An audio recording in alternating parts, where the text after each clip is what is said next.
Awaken Beauties, finally, it's here. The truth to empower women to true inner beauty through a healthy mind and inner biology. I am your hostess, Cassandra Keel, a 20-year salon owner, organic beauty product formulator, positive mind management, and clinical hypnotherapist. And I am here to help you stay sane, get sleep, and bring your sexy back. Sponsored by evoquebeauty.com. evoquebeauty.com. Now, let's get to it.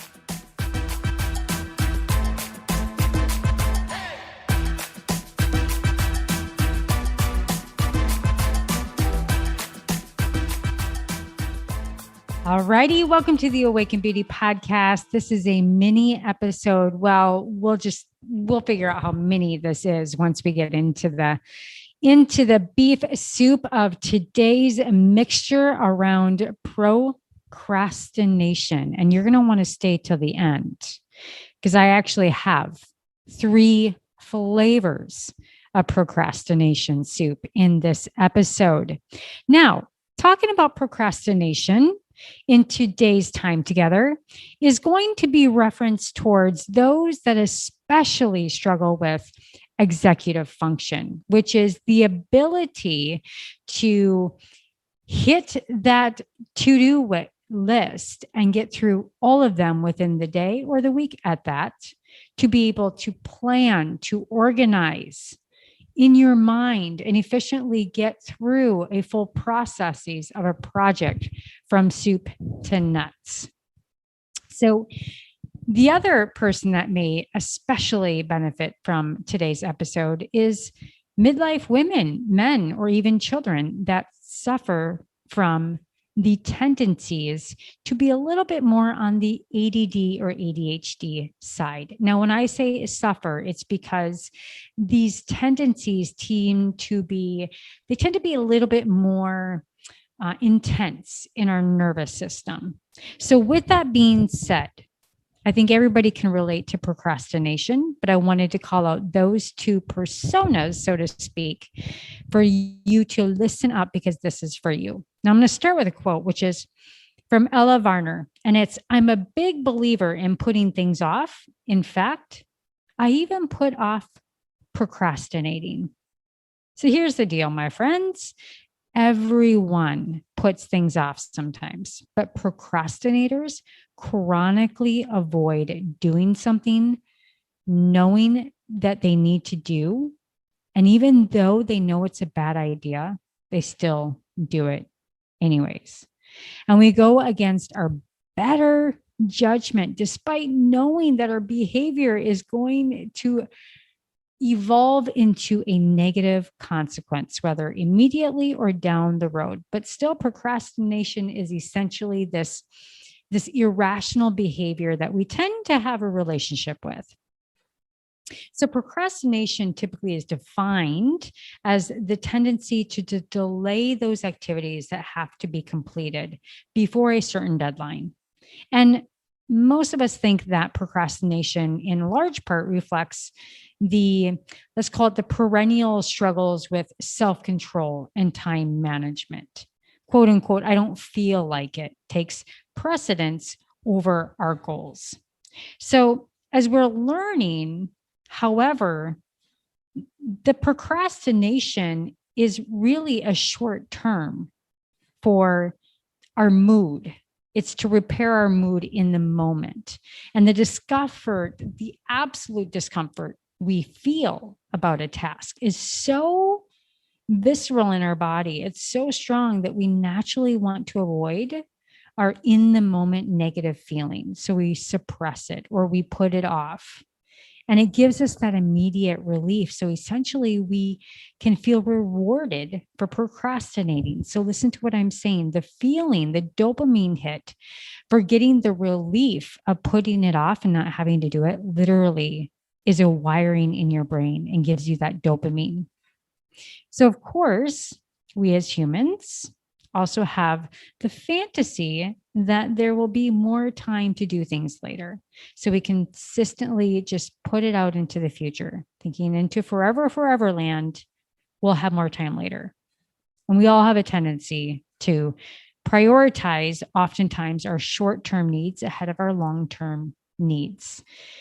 And so we call this present bias, and it's a common cognitive distortion in any brains, but specifically for those with ADHD.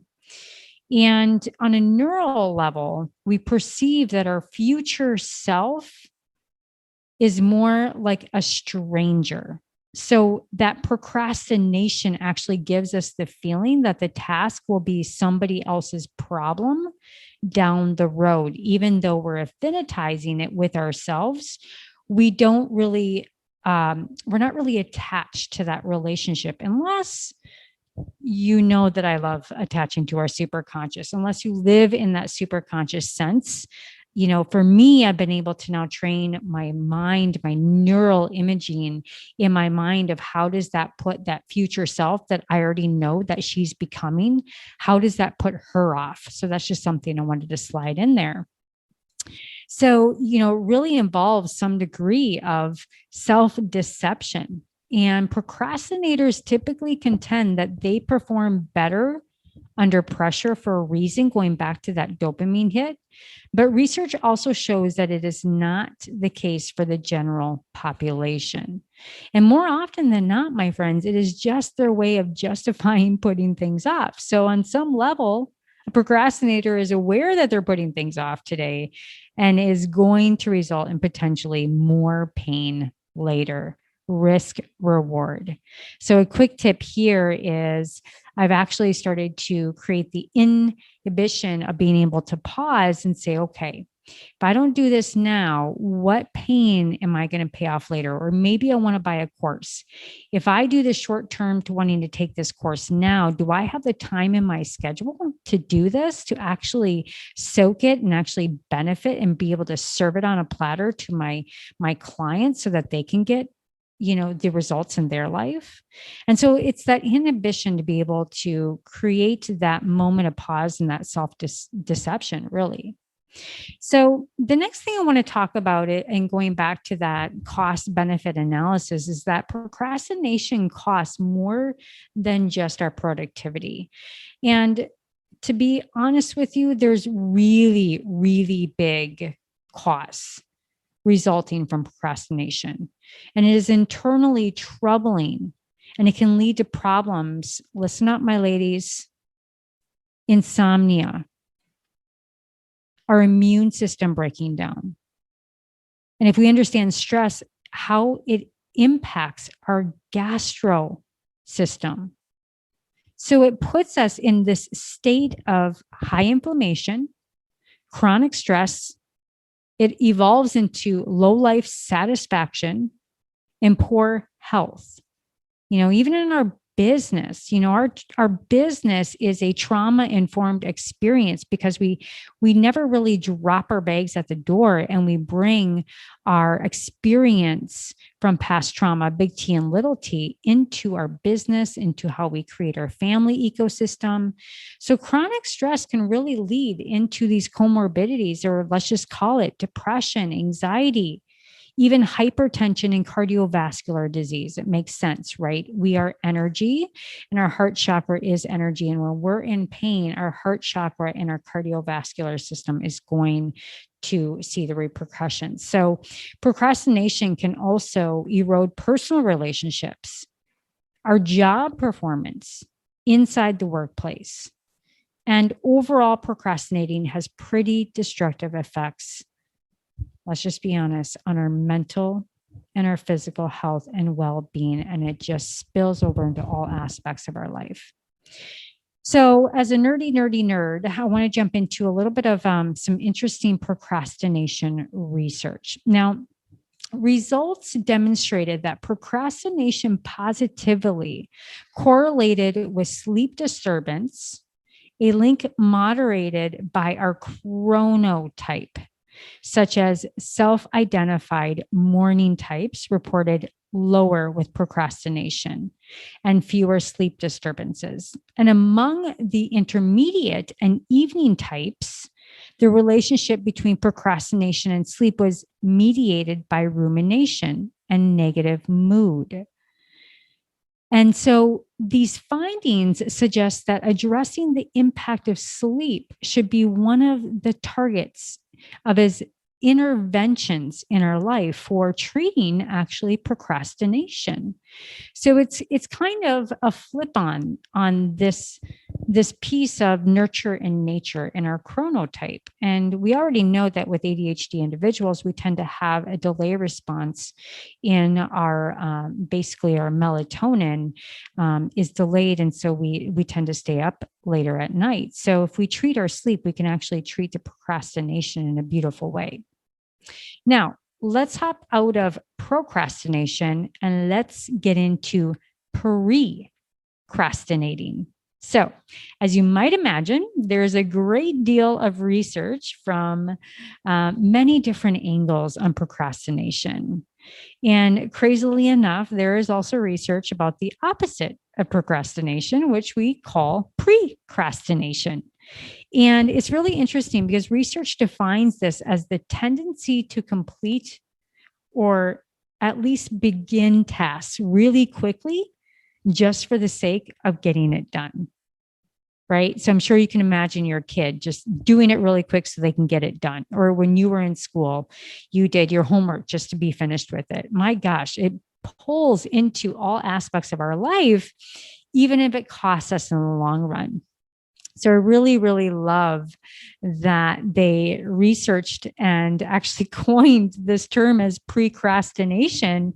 And I'm so guilty of it because I just want to get things done, especially when you've procrastinated for so long. Get this. Now you're going to start to precrastinate because you just want to get shit done because you've fallen into this pattern of procrastination. So what does it look like? It looks like going after the low-hanging fruit, right? It's close at hand. Let's just get it done. It could look like immediate payoffs that you get from completing something and feeling the reward, right? That dopamine of that in itself. Or you start because you're really eager to show that you're worthy of the responsibility. And so you just start doing it, right? You budge and maybe in your work or in a group dynamic, you just start doing it because you want to be the first one to start it, right? You want to be seen. And it's really easy to start with these tasks because you just want to get it done quickly. So the research really thinks that precrastinators who do things immediately are doing them just for the sake that they don't want to have the task later in their mind, or that they can feel the relief from that working memory capacity to just get it done. Right. So this research really claims that this precrastination is really perversion of diligence. And the dark side of it is that it really starts to hamper on our productivity, both short and long term. And so this anxiety about making progress just causes us to just want to just dive in head first, right? Whether it's impulsivity and buying something or into a project. And, it really puts a burden on, think about it.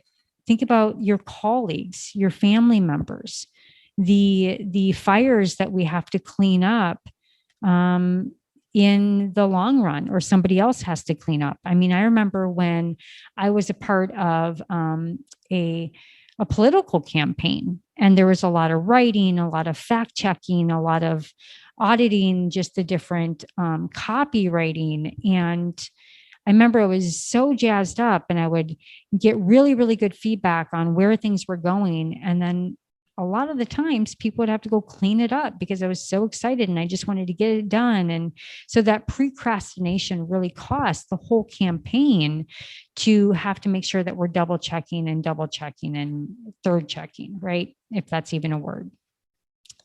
So Another part of this last part of procrastination is something that I find women do often.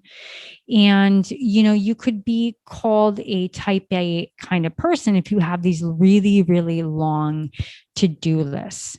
But what research found from her name is Lisa Foreigner, it's a 2018 study, is that the longer a person's to do list is, the likelier the person is to procrastinate, right? So they get the easy, quick things out of the way first, right? Eat the frog first in the morning, but may never get to the most important tasks. That's why it's something I so believe in with any entrepreneurs that I work with, that we really measure their most dominant energy and frequency so that we can understand where to proportion their energy, and making sure that we get the sand, the pebbles, and the big rocks taken care of. And so that's just really important. They did a lot of research around that, and really interesting findings that when we quickly take care of all the little immediate things that pop in our day, instead of working on the most important priorities, we procrastinate. And oftentimes it's due to boredom, it can be impulsivity, just that anxiety, maybe unresolved trauma, that especially as ADDers, they fall into that trap of procrastination. It's the another side of procrastination that we don't really think about, but it's really costing us from reaching our end goals, our desires in life. So there's all different dynamics here, but I really wanted to kind of pull in that ADHD and procrastination research, because it is so important to understand that this has been really well thought through, and that procrastination is not officially acknowledged as necessarily an ADHD related trait, but it is one of the most common challenges that men, women, and children come to get when we step into owning our ADHD.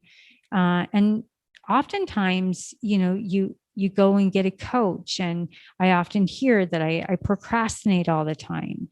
Well, when we reframe that self-talk, it's so important to help others and for ourselves to realize that it's not going to be resolved overnight, but it can't take away some of that unnecessary shame and pain when we start to reframe what we're actually doing.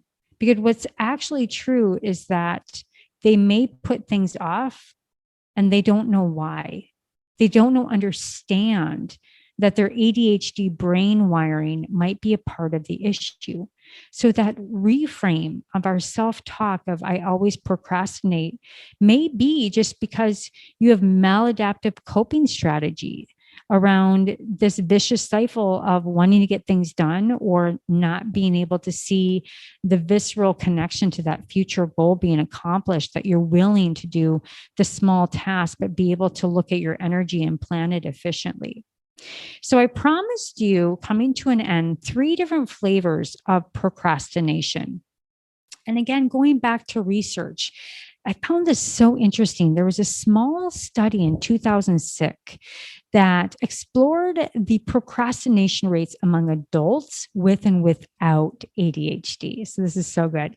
They defined procrastination as a needless delay of relevant and timely task, and called it complex phenomenon involving more than a difficulty with time management. So the 3 research identified these 3 different flavors. You can call it vanilla, chocolate, or twist, right?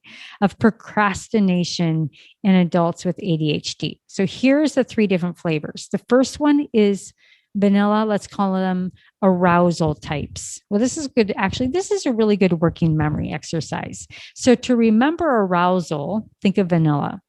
And these are the thrill seekers. They have behavior delays to seek that thrill experience under time pressure. And they want to experience that adrenaline or that rush from beating the clock. Then you have the chocolates, the avoidant types. They have a behavior delays motivated to protect their self-esteem, or let's just call it their self-image. So they put off tasks for a variety of reasons, sometimes in order not to reveal perceived character flaws, such as the lack of ability or fear of failure, or even the fear of success. So again, vanilla arousal, they're thrill seekers. Chocolate avoidance, they avoid things for the lack of wanting to not be seen as a failure or even fear success.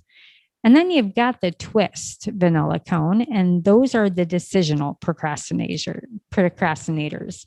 And they're unable to make a decision, right? So they're always in that delayed response. And though they are very concerned with what others think of them, the cognitive ability forms into procrastination. So it's that analysis by paralysis of being judged. So you've got the arousal, the avoidance, and the decisional. And ADHDers or ADDers, please listen up, my friends. You are so lucky. You're one big sugar addiction because we use all three of the flavors to our ice cream. So let that soak in for a second while I take a sip. Or I should say a lick of the ice cream cone. So it's so interesting here in these three flavors that the research found that ADHD adults actually claimed they were more often indecisive, right? So this brings in that twist cone, the decisional procrastination, and engage in task delays that may reflect poor performance ability for the thrill of seeking that dopamine hit, which is the vanilla, the arousal procrastination. And the avoidance of tasks, bring in the chocolate, avoidance procrastination. So we can see how all three of these come together on delaying the response and then making a poor performance ability just to have the thrill of seeking that motivation, which brings the arousal of that dopamine. And then it can kind of sift out, and then you just start to avoid what you procrastinate. So it's a cyclic event that happens in all three of these different pieces. So I just thought this was really, really, really interesting on how this all ties together and how they can play out in your everyday life. Now, since we've gone through procrastination, we're now going to go into procrastivity. So we've got the procrastination, and we're going to go a little bit more into the procrastivity on one last piece here. And my friend, beautiful researcher, I wish he was my really close friend. I just love this man so much, Dr. Russell Ramsey. You know, him and some colleagues studied procrastination from a cognitive behavioral perspective. So when they coined procrastivity, they were really defining it as avoiding the higher priority. And again, going back to always going after the lower priority, less time urgent, but actually very productive endeavors that ultimately always end up in self-defeating. So I just really want to kind of bring this back that procrastination is really a task that may actually require more time and effort, but is viewed as more in harmony with one perceived efficacy than the priority task. So we're really not sure if this is just another instance of researchers giving the same thing names or not, but we actually recognize that this procrastivity as a better description of what we see ADHDers do based on this dopamine response. And so it's just, again, this cyclic response. When we apply it to the ADD or ADHD mind and how our neural pathways, our neurochemistry is wired. So, for myself, for me, I really see procrastination as not being able to start what is not interesting and not fun, and also not wanting to stop what is interesting and fun. And this goes back to ADHD or sometimes executive function being a interest-based nervous system. It's in our wiring. It goes back to the hunter and the farmer. We are huntress and hunters, that we have that primitive brain, that it is very much, what are we focusing on? What do we have to kill in order to survive? So, sometimes ADHDers or ADDs, they're just waiting for focus or clarity around a project or fun, right? Or for an unexamined time point where they can create that interest to be involved in that project and to fulfill its goals. So, others may feel the need to do task steps in order, but can't do the first step to get unstuck. Or other times, creative ADHDers may not even recognize that they are percolating on an idea or a project for weeks. And there's still other situations of procrastination where the goal may not be in line, even with the values or the passion or their skill sets or their vision. And so that procrastination never really aligns because it's not even aligned with their inner nature, their energetic self of their core truth. And they can just never get started. And so we certainly know that time issues and executive function challenges do come into play when we are procrastinating. And as a matter of fact, there are a lot of flavors of ADHD procrastination. And so I'm going to end with maybe just, I usually call her Negative Nelly, but honestly, I think any part-time selves or any parts of us that tend to pop out are really things just protecting us. But we can also give them names so that we can start to identify them when they pop up in our life. So they all start with P's. So here's another working memory. And I hope you'll affinitize with these, and this is where we'll end. So first, I'm going to start with perfectionist Pam. So listen up. I must have the perfect plan so I won't fail. And if I can't do it perfectly, then I won't do it at all. So fear of failure and a standard of perfection paralyzes you. So wants to hit that very awesome, that home run every time that he or she steps up to the plate. But she may get lost in planning forever, trying to create a perfect plan, which does not even exist on this planet Earth. So Pam can't bear to make a mistake and risk being criticized. Next, we move into pressure Pete. Now, he puts off beginning a project while waiting for the deadline to draw near enough to become that adrenaline junkie that he needs to focus. He may enjoy the adrenaline rush or the thrill of working under pressure, and may even believe that he does his best work under pressure. Or the pressure can be so great that Pete will do it to be this dreaded yard work for the first time just to avoid starting. And he may say to himself that he could even get it done better if he had more time or just started earlier.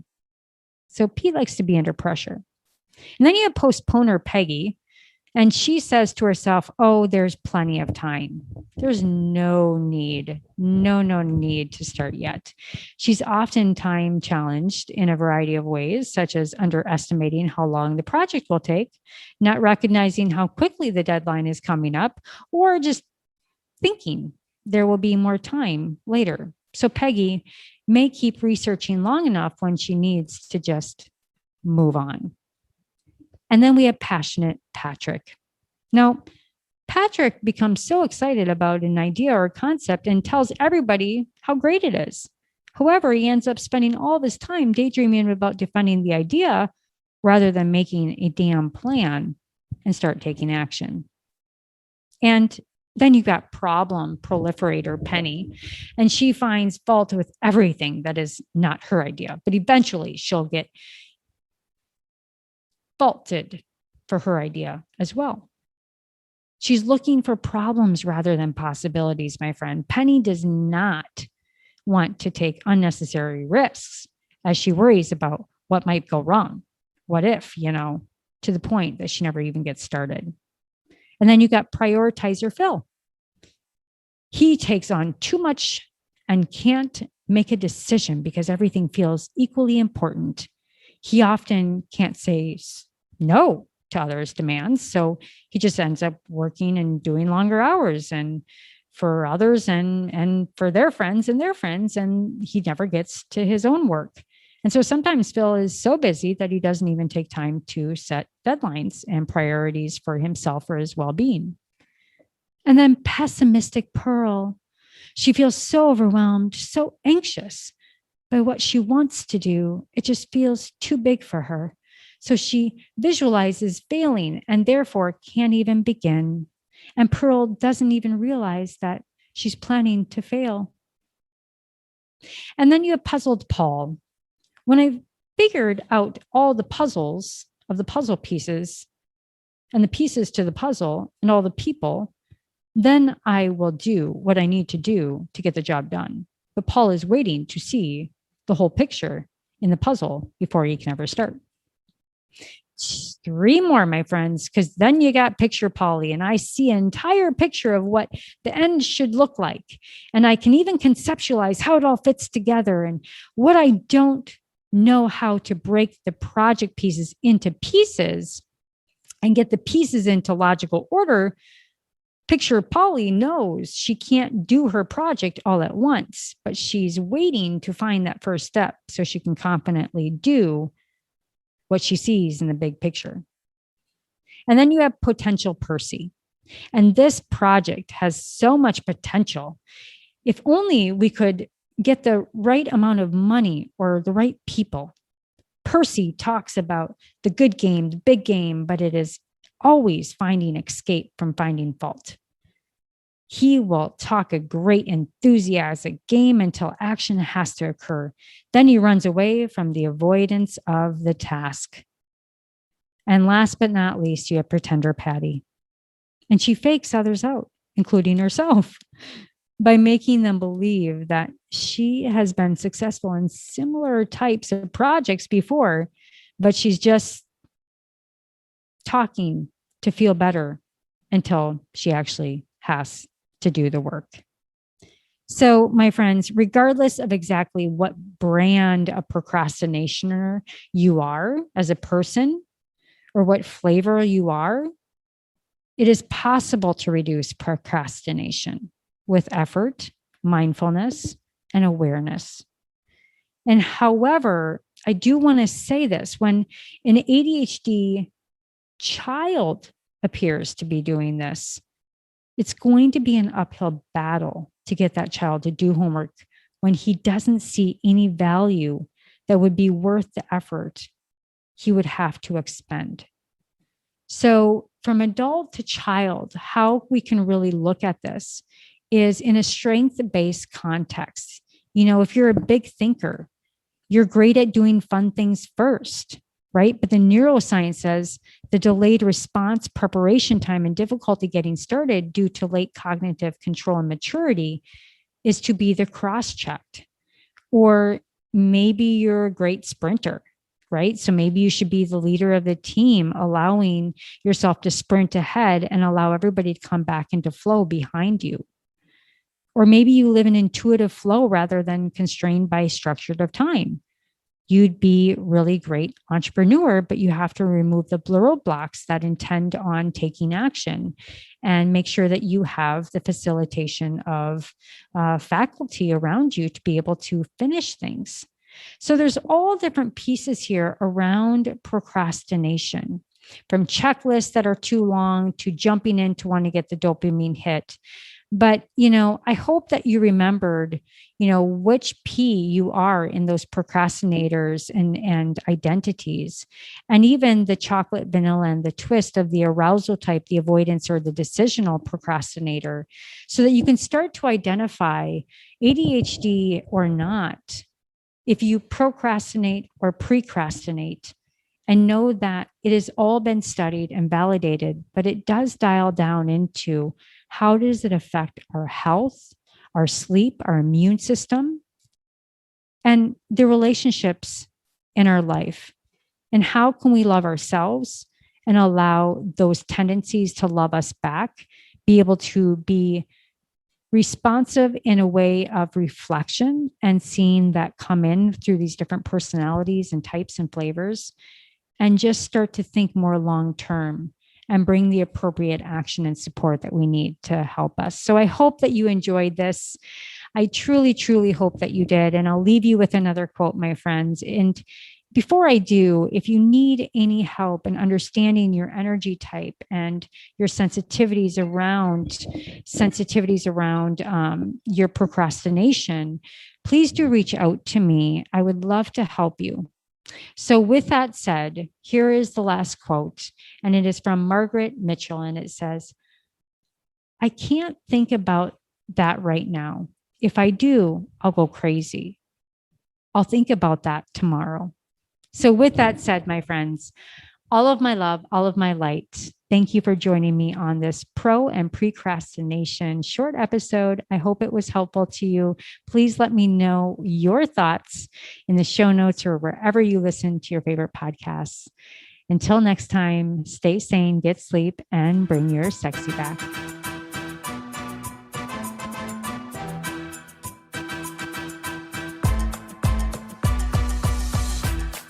Well, hello, Awaken Beauty. Thank you so much for joining the show today.